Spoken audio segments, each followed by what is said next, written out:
ব্রুডিংয়ের সময় বাচ্চা আসার পর সাথে সাথে বাচ্চা ছাড়া ঠিক না। কারণ হলো বাচ্চা যেখান থেকে আসে ওই কার্টনের ভিতরে তাপমাত্রা আর হলো ফার্মের ভিতরে তাপমাত্রা একরকম না। এই জন্য আধা ঘন্টা বা 1 ঘন্টা রেখে দিলে এটা একটু অ্যাডজাস্ট হয়, তাহলে সমস্যা বা দখল কম পড়বে। এই জন্য আমাদের এটা করা উচিত। কিছুক্ষণ আধা ঘন্টা রাখতে পারেন, আধা ঘন্টা বা 1 ঘন্টা রাখতে পারেন। মানে হলো আপনার বাচ্চা আসার পরে বাচ্চা কার্টন সেটা রেখে দেবেন, পাশাপাশি আপনি ওই যে খাবার পানি এগুলো ব্যবস্থা করতে পারেন। তাহলে এদিক দিয়ে খাবার পানি ব্যবস্থা করে দিলেন, হ্যাঁ, বাল্ব টাল বাতি টাতি দরকার হলে বা কোনো কিছু প্রয়োজন হলে এদিকে আপনি কাজটা গুছিয়ে নিলেন।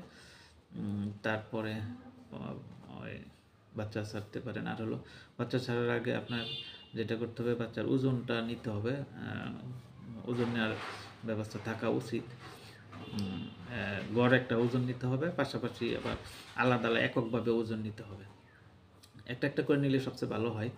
তাহলে পরে গড় করলেন, হ্যাঁ, 1000 মুরগি থাকলে আপনার 20টা নিতে পারেন, হ্যাঁ, 2000 মুরগি থাকলে 40টা, 3000 হলে 3000ও 40টা নিতে পারেন বা 45টা এরকম নিতে পারেন। আলাদা আলাদা নেবেন, তাহলে বোঝা যাবে যে সবচেয়ে ছোটো বাচ্চা কত ওজন, বড় বাচ্চা। যদি বিভিন্ন বয়সের বাচ্চা আসে, যেমন একটা পাইলেন আপনার 32, কোনোটা 40, কোনোটা 45, বিভিন্ন যদি ওজনের বাচ্চা আসে তাহলে বুঝতে হবে এটা বাচ্চা মিক্সার করছে, এই বাচ্চা ভালো না।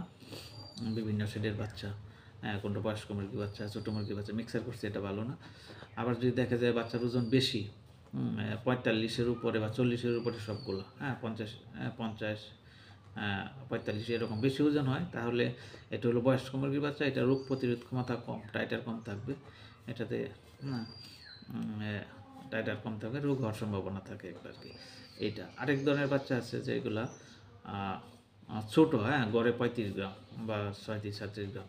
এটা হলো মাত্র ডিম পাড়তেছে, বাচ্চার দাম বেশি, এই কারণে তারা এই মুরগির বাচ্চা বিক্রি করতেছে, অন্য সময় হয়তো করতো না। এটা হলো ছোটো বাচ্চা। এটা হলে আপনার সমস্যা, এটাও ভালো না। হ্যাঁ, এক্ষেত্রে আপনি যেটা বলতে পারেন যে আমার এই তো ছোটো বাচ্চা কেন দিছে, যদি বলে দিয়ে থাকে আপনার কাছে টাকা কম নিয়ে থাকে তাহলে সমস্যা নাই। কিন্তু 1 গ্রেডের বাচ্চা বলে যদি 35 গ্রাম 37 গ্রামের বাচ্চা দেয় তাহলে বুঝতে হবে আপনাকে ঠকাইছে। আপনি যত চেষ্টা করতে পারেন যাতে ডিলার আপনার টাকা কম দেয়, টাকা কম রাখে অথবা কিছু টাকা ফেরত দেয়, এটা চেষ্টা করতে হবে যে এই টাকা ফেরত আনার জন্য। যদি ভালো মানুষ হয় দিবে, খারাপ মানুষ হলে তো কিছু করার নেই। আর হলো বেশি ওজনের বাচ্চা ওইটাও বলে দেওয়া উচিত, যে এরকম, সেক্ষেত্রে বলে দেওয়া ভালো। আর স্ট্যান্ডার্ড বাচ্চা হলো ব্রয়লারের ক্ষেত্রে, স্ট্যান্ডার্ড বাচ্চা হলো যদি ওজন আপনার 40-42 হয় গড়ে, এটা হলো স্ট্যান্ডার্ড বাচ্চা। আর যদি 45 গড়ে 45 বা বেশি হয় তাহলে এটা বয়স্ক মুরগির বাচ্চা। আর যদি 35-36 হয় গড়ে, এটা হলো বাচ্চা, ছোটো বাচ্চা, ভালো বাচ্চা না। আর যদি বিভিন্ন ওজনের বাচ্চা হয় এটাও ভালো না, তাহলে স্ট্যান্ডার্ড ওজনের বাচ্চা ভালো। আর কিছু বেশি ওজনদের এটাও ভালো হতে পারে, কিন্তু কম ওজন ভালো না, বিভিন্ন সাইজের ভালো না, এটি সবচেয়ে খারাপ। যদি বিভিন্ন সাইজের হয় এটাও খারাপ, কম ওজনেরও খারাপ, হ্যাঁ, আবার অতিরিক্ত ওজনের। স্ট্যান্ডার্ড হলো সবচেয়ে ভালো। তাহলে স্ট্যান্ডার্ড আমরা এই জন্য ওজন নিলে আমরা বুঝতে পারবো। এবং এই এবং যদি বাচ্চা মারা যায় এবং দেখা গেছে কার্টনের ভিতরে বাচ্চা মারা গেছে, 1000 মুরগি যদি 5টা 10টা 20টা মারা যায়, একটা দুইটা মারা যায় সমস্যা নেই। যদি 5টার উপরে বাচ্চা মারা থাকে, 5টা এর উপরে বাচ্চা, তাহলে বাচ্চাদের সমস্যা আছে, এটা ক্ষতিপূরণ আদায় করতে হবে সুযোগ থাকলে। আর যদি আরও বেশি মারা যায় তাহলে আরও সমস্যা। এরপরে হলো আনার পরে যদি দেখা যায় যে প্রতিদিনই বাচ্চা অসুস্থ হচ্ছে, মারা যাচ্ছে, তাহলে বুঝতে হবে এটা হ্যাচারিতে সমস্যা। এটা খামারি দায়ী না, এটা হ্যাচারি দায়ী। এখানে নাভিকাসা বা ইনফেকশন, ইকোলাই, সালমোনেলা এরকম কারণে হতে পারে, মানে হ্যাচারিজনিত সমস্যা। এগুলো আপনার ক্ষতিপূরণ আদায় করতে পারেন, এটা আপনার অধিকার। সুযোগ থাকলে ডিলারের মাধ্যমে এই টাকা ফেরত আনতে হবে, বা যেটা মারা যাবে সে টাকা দিতে হবে।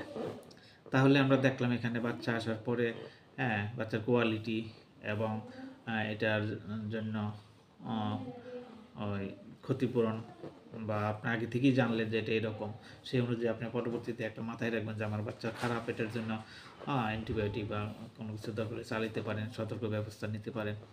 হ্যাঁ, তারপরে হলো যে সাথে সাথে ছাড়া যাবে না, খাবার পানি রেডি করে তারপরে ছাড়বেন। এ হলো আর কি প্রথম দিনের কাজ। কাজটা প্রথম দিনের হলো, এটার প্রভাব অনেক কিছু আছে, আপনি আগে থেকে জানতে পারেন বাচ্চা ভালো না খারাপ কী ধরনের। তাহলে এই পর্যন্তই, আল্লাহ হাফেজ।